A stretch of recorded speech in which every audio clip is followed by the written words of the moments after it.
بسم اللہ الرحمن الرحیم۔ السلام علیکم۔ ابرار رشید آپ کی خدمت میں حاضر ہے۔ آپ سے درخواست ہے کہ اگر ابھی تک آپ نے چینل کو سبسکرائب نہیں کیا تو سبسکرائب کر لیجئے، جو بیل آئیکن ہے اس کو ضرور پریس کیجئے گا۔ سنی اتحاد کونسل اور پاکستان تحریک انصاف میں جیسا کہ توقع کی جا رہی تھی، اب جوتیوں میں یا جوتوں میں دال بٹنے لگی ہے۔ گزشتہ روز پاکستان تحریک انصاف کی کور کمیٹی کے اجلاس کے اندر جو کچھ ہوا وہ آپ نے سن لیا ہوگا۔ گالم گلوچ، شدید تنقید، یہاں تک کہ ایک دوسرے کے گریبانوں تک ہاتھ بڑھائے گئے، اور بہت کچھ ہے اور اس کی توقع تھی۔ اگر آپ باقاعدگی سے میری ویڈیوز دیکھتے ہیں تو میں روز اول سے ایک ہی بات کر رہا تھا کہ ان کا اتحاد آگے نہیں چلے گا، یہ سہولت کی شادی کامیاب نہیں ہوگی، اور وقت آنے پر یہ ایک دوسرے کے دستے گریبان ہوں گے۔ اس کی ایک وجہ تھی یا وجہ ہے کہ کوئی بھی غیر فطری اختلاط، اتحاد،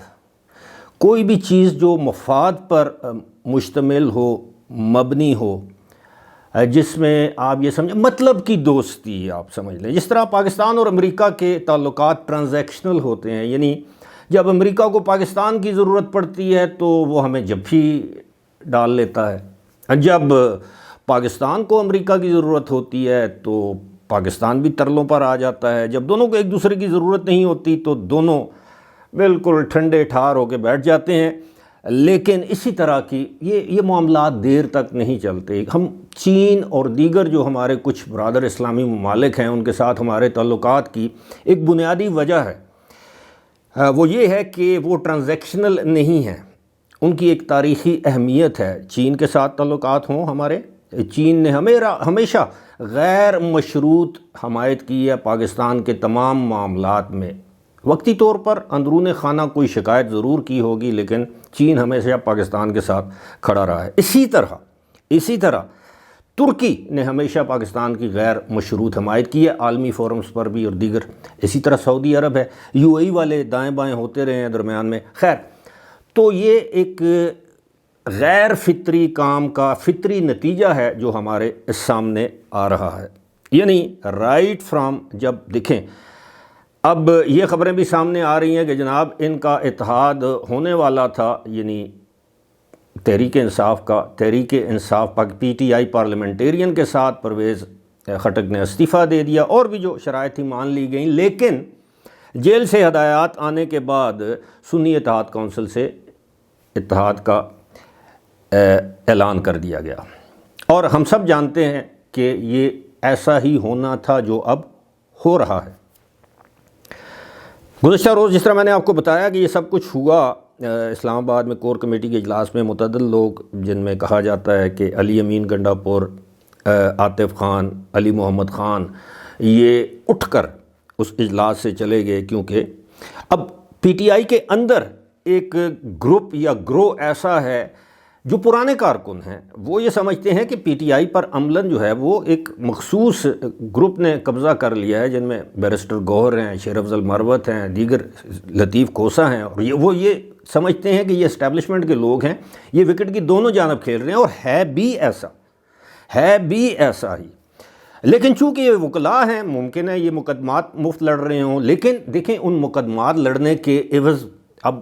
بیرسٹر گوہر کو کب کس نے MNA بنانا تھا؟ لطیف کھوسا ساری زندگی اگر PTI کا ٹکٹ نہ ہوتا یا حمایت نہ ہوتی تو وہ MNA نہیں بن سکتے تھے، ماضی میں کبھی وہ نہیں بن سکے۔ اسی طرح یہ جو شیر افضل مروت ہیں، میں نے آپ کو شاید ایک ویڈیو میں بتایا تھا کہ 2018 کے انتخابات میں NA 36 قومی اسمبلی کی نشست سے انہوں نے شاید 71 ووٹ لیے تھے، اور صوبائی اسمبلی کی نشست سے پتہ نہیں وہ PK91 تھی یا جو بھی دکی مروت سے، اس سے انہوں نے 33 ووٹ حاصل کیے تھے، اور اس مرتبہ MNA منتخب ہو گئے۔ تو یہ ظاہر ہے PTI کی حمایت کی وجہ سے، اور اپنی خدمات پیش کیں، پتہ نہیں مقدمات مفت لڑے جیسے بھی، لیکن اب ان کی ظاہر ہے کہ پارٹی کے اندر وہ یہ سمجھتے ہیں کہ جناب یہ پیراشوٹرز ہیں، یہ باہر سے آ گئے۔ اب سنی اتحاد کونسل کے جو سربراہ ہیں صاحبزادہ حامد رضا، اب دیکھیں کسی شخص کے بارے میں آپ کی ذاتی رائے مختلف ہو سکتی ہے، لیکن اس میں کوئی شک نہیں کہ وہ ایک سیاسی جماعت کے قائد ہیں، رہنما ہیں، صدر ہیں، تو ہم ان کی ذاتی زندگی کے حوالے سے کوئی بات نہیں کریں گے۔ وہ صاحبزادہ فضل کریم کے صاحبزادے ہیں، ان کی ایک شہرت ہے، ایک نام تھا۔ اب انہوں نے آج یہ کہا ہے ایک بیان میں، حامد رضا نے، یہ بیان سننے والا ہے، پھر آپ سمجھ جائیں گے کہ جی معاملہ کس طرف جا رہا ہے یا معاملات کس طرف جا رہے ہیں۔ انہوں نے کہا ہے کہ پی ٹی آئی کے دوست معاملات گھر میں ہی حل کریں تو بہتر ہے۔ سنی اتحاد کونسل کا فیصلہ بانی پی ٹی آئی نے کیا تھا، میری طرف سے کوئی درخواست نہیں گئی تھی۔ یعنی یہ عمران خان کی رضامندی یا ان کی خواہش پر یہ اتحاد ہوا۔ اب عمران خان کو کس نے یہ کہا؟ ظاہر ہے اپنے ہی مشیروں نے بولا ہوگا کہ جناب آپ ان سے اتحاد کریں۔ صاحبزادہ حامد رضا نے کہا کہ انتخابی نشان سے لے کر مخصوص نشستوں تک میرے پاس، یہ سنیے گا، یعنی انتخابی نشان سے لے کر مخصوص نشستوں تک میرے پاس بتانے کو بہت کچھ ہے۔ ٹاک شوز میں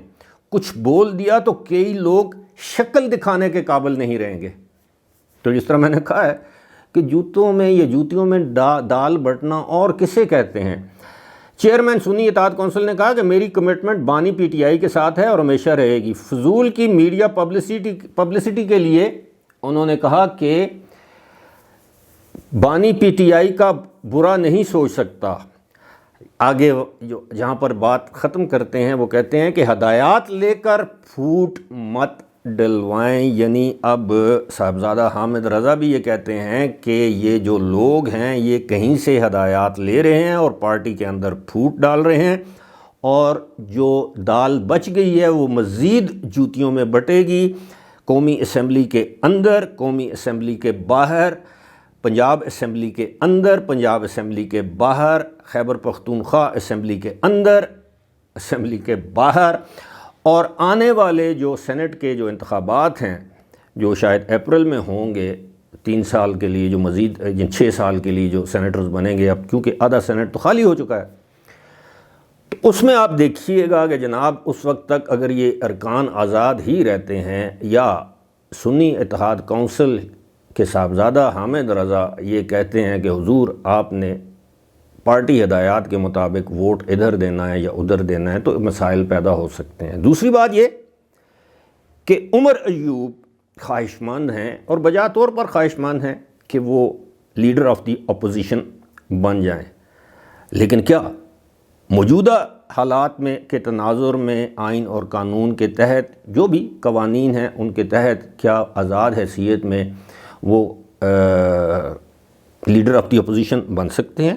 یا یہ عہدہ یا قرعہ افعال بھی کسی اور جماعت یا کہن ممکن ہے مولانا فضل الرحمان کی لاٹری نکل آئے؟ ایتھے کچھ بھی ہو سکتا ہے، یہ پاکستان ہے مائی ڈیئر، تو لہٰذا تیار رہیں، سیٹ بیلٹ باندھ لیں، بڑی ٹربولنسز آنے والی ہوں جہاز میں جب آپ جاتے ہیں نا، تو خواتین و حضرات آپ اپنی حفاظتی بند باندھ لیں، یعنی سیٹ بیلٹ باندھ لیں، جہاز کسی وقت بھی پر ہماری پرواز ناہموار ہو سکتی ہے، اور یقینی طور پر پی ٹی آئی اور سنی اتحاد کونسل کی پرواز نہ صرف ہموار ہے بلکہ ہچکولے کھا رہی ہے، اور ہچکولے بھی آخری۔ فی الحال مجھے دیجیے اجازت، خدا حافظ۔